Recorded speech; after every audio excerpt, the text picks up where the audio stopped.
It's the Ross Tucker Football Podcast. Oh, yeah, it is.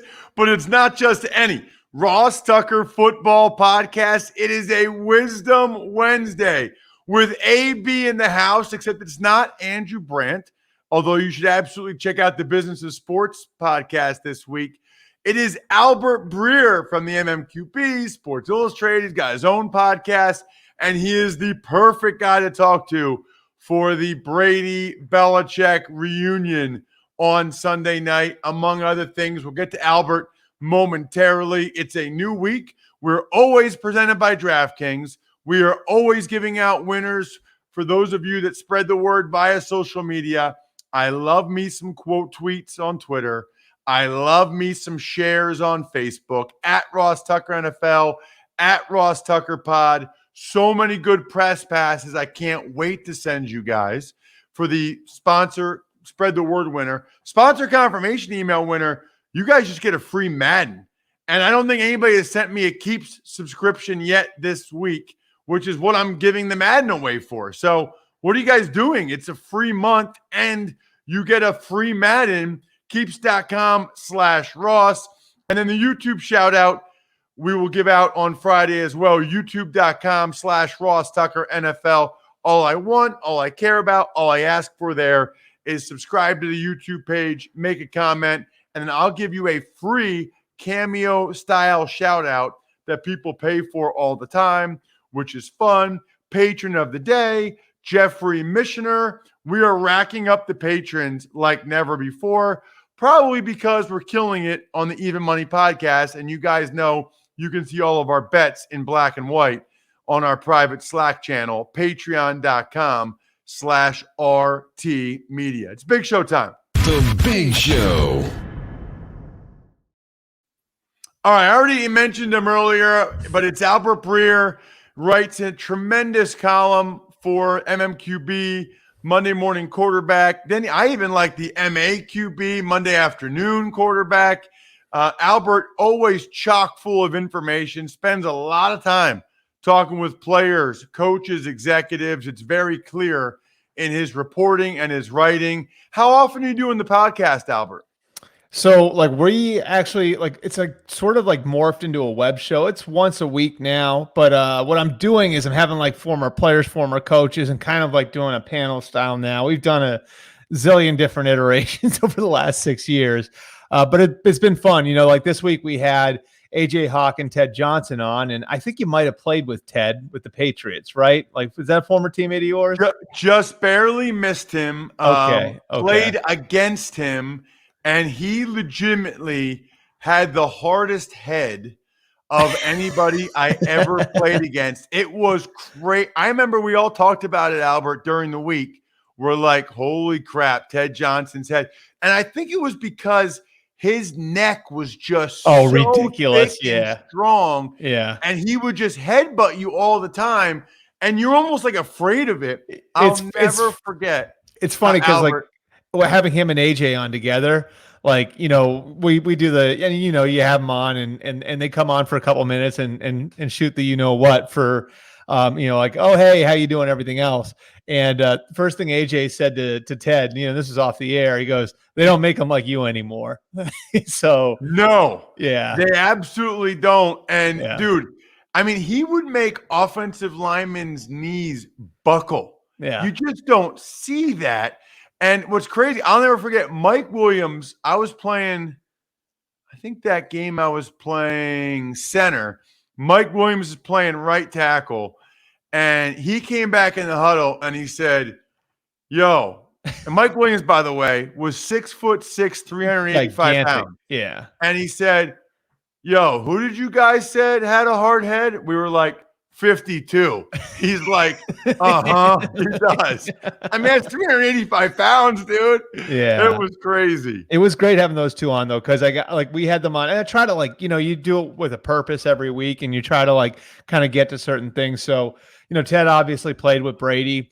And it was interesting having AJ on, too. And one of the reasons I want to have him on is because he played in the Favre Vikings-Packers games, And so I think that's probably the most comparable thing to this week that we have, at least that I can remember. Favre going back into Lambeau as a Viking. So yeah, I mean, it was interesting having those two guys on, and yeah, like listening to AJ, who played in linebacker in the league for a long time, was the 5th overall pick, won a Super Bowl, was a captain in Green Bay, and everything else. The reverence he had for the way that Ted played that position was pretty interesting. Before we get to Brady, I think two big name guys that have landed this week. Josh Gordon with the Chiefs, and this morning, Richard Sherman with the Tampa Bay Buccaneers. Any thoughts or insight on either one of those? I saw where you said something about Josh Gordon, like maybe. I saw a tweet from you. I mean, I was sort maybe. of like, so Adam tweeted out the like image of whatever it is, like the Photoshop, which those Photoshops are unbelievable. I don't know how people turn them around as quick as they do. But like, I just think it's kind of gotten to the point where like, we don't know if he's ever going to contribute anything. Like, and I'm like everybody else, I'm rooting for him to get healthy, but I mean, how many times have we been through this where, you think he's going to be able to make some sort of big contribution and, it winds up, that he's maybe out there for a couple of weeks and then something else happens. So, I think with that one, it has to be wait and see, Ross, and he's not that young anymore either. That's the other thing. Like, I don't think he's physically what he was. And he was an incredible athlete when he was at his peak. But if he had played straight through, this would be his 10th NFL season. So this isn't like a prospect anymore. You know what I mean? Like, so I think the Chiefs taking a swing on him is sort of indicative of the issues that they had really kind of backfilling behind Sammy Watkins and Chris Connolly, when those guys were there as kind of the 2 and the 3 to Tyreek Hill. When Pat first became the starter, I think they knew over time they were going to have to replace those guys. And McCole Hardman was really supposed to be the guy that was going to be the number 2. And, I think you've seen some kind of ups and downs with Hardman, and can he really be, a legitimate number 2 receiver in that offense? And, I think because they've struggled a little bit and they've done so many things there well, it's hard to criticize them. But because I think they've struggled to sort of backfill behind Tyreek at receiver, they have to take swings like this. So I think that's what that one is. And then, I mean, with Richard Sherman, I do think, and having gotten to know him over the years, like a lot of other people have, like I was stunned, with some of the stuff that happened in the spring. But I think he's been upfront with teams about it, and I think he's genuinely wants to keep playing, and he's been working hard to try to get himself in a position where he can play, where he can step in September or October and play. And I know he's also kind of, worked hard on the other side of it too, and gone to therapy and all of that. So, you hope he comes out of this okay, because I do think he's, like I have every reason to believe he's a genuinely good guy who messed up. And, it's going to be interesting to see what happens with the Bucs here, because if he winds up signing there, I think he can still bring something to the table for them, and Sherman also talked to the Seahawks and the Niners. So I think he can legitimately bring something to the table for the Bucs. Part of the whole deal with Tampa right now is they've had a couple of their young corners get nicked up. Murphy Bunning's on IR. And Jamel Dean went down with a knee injury last week. So, the one issue that they had during camp, like if you looked at their roster, they were so stacked everywhere. It was funny because you look at it, you say like, these are champagne problems. Like who's your 4th offensive tackle, right? Like who's your 5th corner? And, when you're in the summer, you don't really think of those as being real issues, but the way the NFL season plays out, eventually some of those things can come up. So I think that's where the Bucs are right now, where, they've gotten a little nicked up with their young talent at corner. And so they feel like they maybe need somebody to come in and help out. So let's dive into Albert. Tom Brady back in Foxboro. You grew up there, you've covered the team, you live there now. I felt like between that and all your sources, you were the perfect person to talk to about this. I've talked to a lot of people over the years that have told me different things. My personal belief, Albert, and I want to get your opinion, is that in 2018, in August, after Garoppolo had gotten a deal for close to $28 million a year, Brady was making $15 million that year. He asked for more money to make it a little bit more reasonable. So he's not making like half of what the top guys were making. And the Patriots gave him $5 million in incentives. Mm-hmm. I thought this at the time. I still think it now. I thought that was incredibly insulting. Yeah. Guy who had always taken less money, had already won you 5 Super Bowls. If Brady says he wants $5 million, Give it so to it's him. $20 million a year, give him the $5 million. But Albert, they made it incentives. Now I don't know this for sure, but in my head, yeah. as soon as they did that, I believe that set everything in motion for 2019 to be his last year. Well, I'll just say this, like at the end of 2017, and I've said this a few places, like at the end of 17, I think there was a real question in that organization. Is Brady going to be here next year? Is Bill going to be here next year? And things had gotten so tense, I think, between the two and 17. There was a very real question of, whether or not, and in fact, it got to the point, Ross, like there was a point where I know at the highest level of that organization, they were actually kind of like, do we need to look for contingency plans in case Bill walks away? Like they had looked at like, what will we do if Bill walked away? So I don't think things were in a great place then. He throws for 500 yards in the Super Bowl and they lose, right? And Tom versus Time came out, and of course Seth had his big story that came out at the end of that year. So that's all in the backdrop. I'm with you 100% though on like the incentives. Just give him the freaking money. And I remember saying it at the time, why are you making this guy sing for his supper, right? And everything in that organization, you played there, that everything's about precedent with them, right? Like we don't want to set a bad precedent here because then so-and-so is going to come for the table and ask for X, Y, and Z. So that's why we can't do it, right? No one in that locker room was going to look at Tom Brady and say, that's not the exception. You know what I mean? Like no one in that locker room is going to say like, but I think they had for so many years, they had sort of used Brady like with other people and saying, well, if we don't do it for Tom, we can't do it for you. Right. And it had become such a sort of, I think such a hammer for them in negotiations that like, that's how you get there. And yeah, I mean, if you're Brady, it would absolutely piss you off because it's like, what more do I have to do? Like I've won you 5 Super Bowls. At that point, it was 5. I've won with less. I've covered up personnel mistakes. I have made it so we rebuilt the roster on the fly and you never dropped off. That stadium, which is in the middle of nowhere, is full every week. You've built like basically a city around the stadium in the middle of nowhere. You've built a shopping mall. You're monetizing that. And you can't, and you're going to make me, you're going to make me throw for X amount of yards to get that $5 million.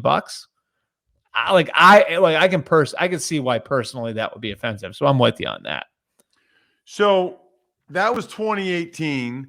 And then just to refresh the timeline. So then before 2019, he basically signed a 1-year deal that was like, okay, it's 1 year and you can't franchise tag me. Yeah. Like everything he did was so 2019, he had options. Right.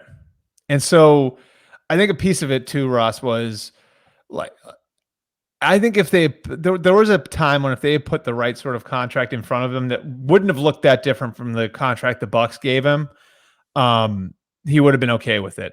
And like, I don't even think it was about the raw dollars. Like you mentioned, like the financial benchmarks, right? So like, I don't even think it was about that. I think it was, tell me I'm your quarterback, right? And how do you do that? You guarantee the contract, right? And if you look at the Bucs contract, what's the money? The initial contract, 2 years, $50 million. What's the biggest piece of that contract for, like, if you're Tom Brady, what's the most important piece of that contract? It is fully guaranteed. I know I'm going to be your quarterback for the next 2 years. And so I think a big piece of this was the Patriots wanted to continue to go year to year, and Brady basically felt like, I deserve the opportunity to have someone tell me I'm their guy and this isn't a year-to-year deal. And to me, that's exactly why like that whole provision against having the franchise tag, against being franchise tag was put in there, because that would be like sort of the mechanism the Patriots could use to continue to go year to year with him. So that was why it was a big deal for him to take that away from them. So really, whether it was 2018 or 2019, if they had given him that 2-year, $50 million fully guaranteed, he would have signed it. He would have done it. Yeah. Wow. I think he would have done it. I mean, like, and I just, like, again, like, and it's like, and I think part of it for them and part of it for Bill was afraid that, like, he was going to have Peyton Manning in 2015 on his hands. I also think he wanted to move the organ. I think there was a part of him, and he'll never admit this, but I think there was a part of him that, like, wanted to do it wanted to move the franchise forward, and felt like that going year to year like this and going forward where you have to kind of invest in every year because you've got an older quarterback, like he wanted to. I think there's a huge part of him that wanted to be freed of that. And he'll never, I don't think he'll ever say it, but I think there was a piece of him that, was like, this is what it is. And I also think, like, he thought Brady was going to come back to them and say, like, will you match this? And Brady didn't do that. So, like, I think that's the other piece to it too. I think that maybe Bill felt like Brady would come back to them at some point and say, hey, look, like, this is what Tampa's offering. This is what the Chargers are offering. Can you beat this? And Brady never did that. One thing I've been thinking about, Albert, I kind of feel like, and I don't know how much thought he gave to it, and I don't know how much longer Belichick's going to coach, but with Brady looking like he's going to play at least another year, maybe more than that, and with the way things look like they're headed this season for both those teams potentially, do you think there's any chance Robert Kraft essentially picked the wrong horse? Like, Robert Kraft should have gone with Brady, and if he had to move on from Belichick, I mean, so far it certainly looks that way. Yeah, I think there is. I think sometimes we, like, tend to, and I think everybody's so obsessed with like team building and the way the rosters are constructed and everything else. And I think sometimes we miss the forest for the trees, right? Like, what's the goal? It's to win championships, right? That's the goal of all 32 teams, and only one can do it every year. The chance you'd have to do it, this, Ross, is rare, right? Like, it's rare for a franchise to be in a position to win championships. So if Tom Brady would have given you the opportunity, and I don't know that he would have, because that roster was a mess, but if Tom Brady would have given you the opportunity in the short term over a 2 or 3 year period to compete for championships in the here and the now, is that worth more than, like, having Bill there to tear the thing down and maybe setting you up for the next 10 years if he can get a lot of things right? And I think it's sort of comparing, like, say what the Dolphins did in 2018, right? Where they tore the whole thing down and rebuilt through picks and all of that, right? Versus, like, what the Buccaneers did, which the Bucs basically decided, to hell with 2023. Like, we'll move cap charges into those years, and we're competing for championships right now. And, like, we'll deal with the repercussions when we deal with the repercussions. Like, I think sometimes people view that stuff as, like, wholly irresponsible, when I think it's more situational than anything else. Like, in the Bucs situation, like, if you can compete for championships for the next 2 years with a roster stocked with guys that are in the prime of their careers, who the hell cares if you have a bad year in 2023? Like, you can swallow that. You know what I mean? I'll tell you what, like, if that's the bargain, then I'm going to go through a rough 2023 where we're going to be, like, carrying 70 million in dead cap. Like, who cares? Right? Like, you got a chance to compete at the highest level for 2 or 3 years and win championships. That's worth it, right? I mean, you're talking to the wrong guy, because as a former player, absolutely. I don't know. Like, I think it's like, Albert. Yeah, I just think it's like we look at long-term stability, and sometimes I think like people value the idea of, like, going 10-6 over every year over the chance to compete for a championship over a shorter period of time. That's all. Yeah, and it's stupid. But anyway, Last question. Patriots fans, Sunday night in Foxboro. What type of reception you think Brady will get? What type of reception do you think he should get? Like you said off the top, I've lived here for most of my life. I've obviously got a lot of friends who are Patriots fans. I've yet to meet one person who rooted against the Buccaneers last year. No one. And in fact, you'll see people, I'll see friends of mine. My kid has one, and kids in Brady Buccaneers jerseys around here. So I think there's a tremendous loyalty to Brady as sort of this generation's Bill Russell, Larry Bird, Ted Williams. This is a city that at one point, like Ray Bork was a great hockey player here for almost 20 years, goes to Colorado to win a championship because the Bruins weren't very good while he was here. And the city threw a parade for him when he won a title with the Avalanche. So I think there's going to be a very warm reception for Brady. And I think where it could get ugly for the Patriots is if it's a blowout. I think Brady gets cheered, and I think the Patriots might get booed. But I think there's zero chance Brady gets booed. I just don't. I don't see it happening. And by the way, I think that's the right way to handle it too, based on what that guy has meant for this region, and what that guy has meant for a franchise that was, more or less and I guess you can't even use the Browns as the example anymore, right? Of ineptitude, because they aren't inept anymore. But they were, they were the dregs of the NFL. The Patriots were, and you remember this, Bledsoe and Parcells were the ones that initially turned it around. But Brady's the guy, the quarterback who turned this into a gold standard franchise. And so I think people here understand that. And I think the thing they will do, and I think the thing that's the right thing to do, is to show gratitude for everything Brady gave to this region. Your best bet is to check him out on social media at Albert Breer. That way, any of his shows, anything he writes, you get all of it. Again, at Albert Breer. Thank you, Albert. Thanks, Ross. Always appreciate it. That guy is hired when it comes to talking about the NFL and the Patriots. You can hire the right people for your job at LinkedIn Jobs. It's made it easier to get the candidates worth interviewing faster. And it's free. I mentioned free. You can focus on candidates with the skills and experience you need.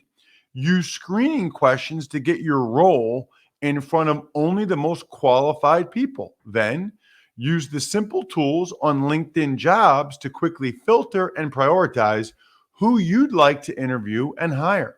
LinkedIn Jobs helps you find the candidates worth interviewing faster. Did you know every week nearly 40 million job seekers visit LinkedIn? You do now. Post your job for free at linkedin.com/Ross. That's linkedin.com/Ross to post your job for free. Terms and conditions apply. Ducks Takes. Morning, Ross. Let's start with some cornerback news today. We've actually got a bit of it. Niners signed Buster Screen. Cardinals signed Quentin Dunbar. And the Bucks, as you and Albert already talked about, visiting with Richard Sherman. Right, and Richard officially signed this morning while we were talking. So Sherman is a Buck. He's still got a beautiful mind when it comes to playing in the secondary. They need somebody back there. Everybody needs cornerbacks. That's why all these teams, Niners, Cardinals, Bucks, all scrambling to get guys that they know can be competent on the back end. Ducks Takes.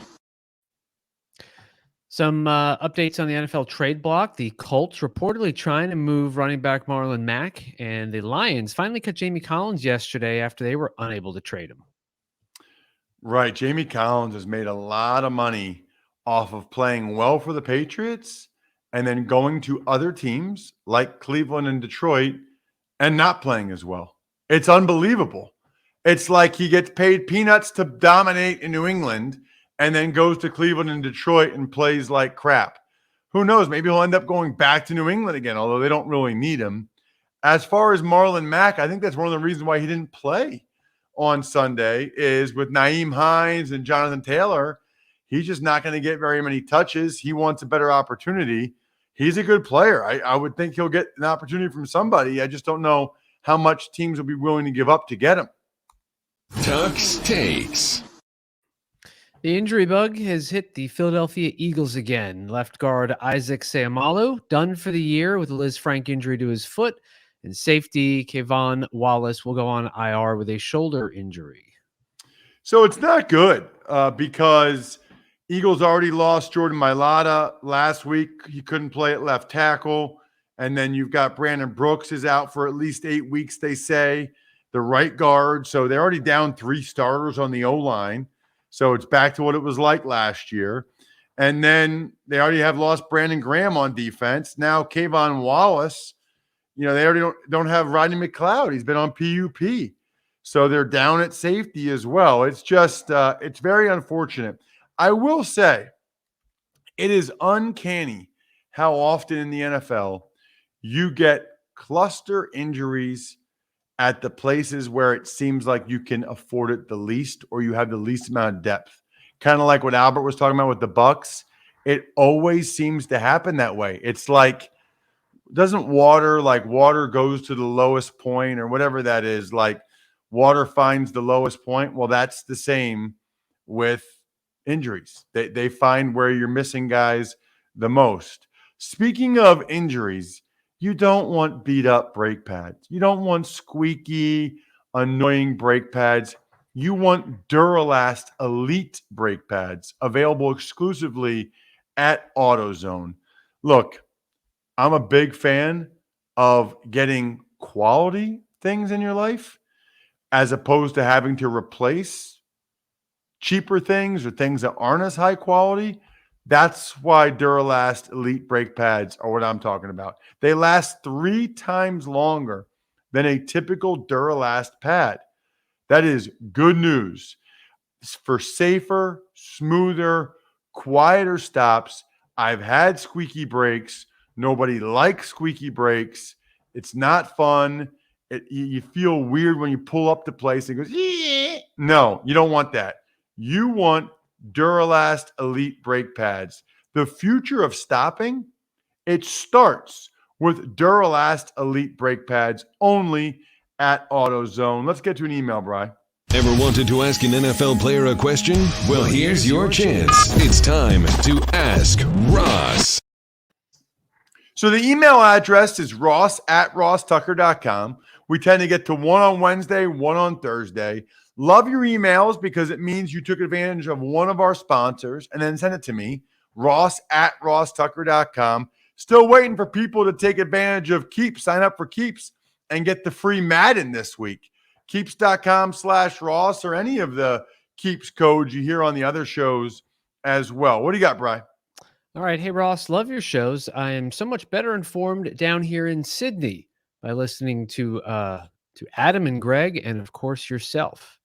I'm Australia's biggest NFL fan. I get up at 3 a.m. to watch the games. As I was brought up on rugby's union and league, I'm often shocked at 2 points about defenders in the NFL. Number one, why are they not better at tackling? And number two, if they know it's a third down play and are in front of the receiver, why don't D-backs simply knock the ball down more or at least try and get in the line of sight of the quarterback? That is from Gary. And I think he was referring to Andrew and Greg, not Adam and Greg. Right. Thank you, Gary. So 2 things. So as for tackling, number one, they don't practice it nearly as much as they probably do in rugby league and rugby union. And that is because they're really trying to prevent injuries. And because of the nature of helmets and shoulder pads, your head is involved more. And they don't want guys getting concussions. But also, I would say, Gary, I think the people carrying the ball in the NFL are a little more elusive than what I've seen from the rugby guys. It's not easy to tackle these guys at all. That's number one. And I'm not really sure what you mean on the third down play and they're in front of the receiver. They do try to simply knock the ball down more. I'm not sure what you're referring to as opposed to what. That one, I don't have as good of an understanding of what you're going for there, Gary, unfortunately. But I love that you get up at 3 a.m. to watch the games. I love that you listen to the Ross Tucker Football Podcast. I love that you're the type of person that should be a tuckhead.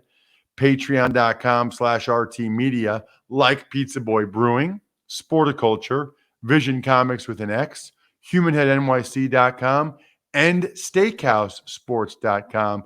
Even money yesterday and college draft were epic. Definitely check out Andrew Brandt's Business of Sports this week. Very interesting with the head of marketing for the Greenbrier, where the Niners stay and other teams have stayed.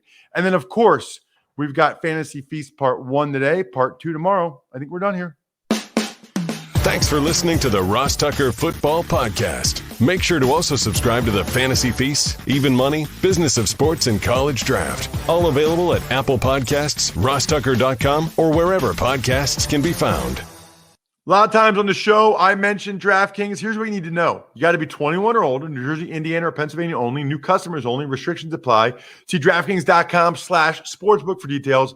Gambling problem, call 1-800-GAMBLER, or in Indiana, 1-800-9-WITH-IT. By the way, if what I was talking about included a deposit bonus, doesn't always, sometimes it does. Deposit bonus requires 25 times playthrough, and deposit bonuses are paid out in site credit.